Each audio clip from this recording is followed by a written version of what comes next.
হাজারো বন্ধুর মিলন মেলা 2025 শের বাংলা কৃষি বিশ্ববিদ্যালয়ের হলরুমে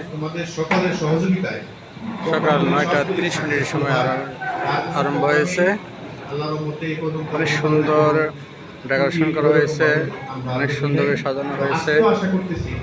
বন্ধুরা দেখতে পাচ্ছ ভিডিওটি, অনেক বন্ধুরা উপস্থিত, আরো অনেক বন্ধুরা আসতেছে। বিশাল হল, হাজার বন্ধু, অনেক বন্ধুরা এসেছেন, আরো অনেক বন্ধু বাকি আছে, আসতেছেন। আমি অনেক সময় দেখেছি অনেক সুন্দর মনোরম পরিবেশে আজকে অনুষ্ঠানটি আপনারা দেখতে পাচ্ছেন। এখানে চাঁদপুর থেকে এসেছি, চাঁদপুরের বন্ধু, যেসব বন্ধুরা ভিডিওটি দেখতে পাচ্ছেন সকলে ভিডিওটিতে লাইক, কমেন্ট, শেয়ার করবেন।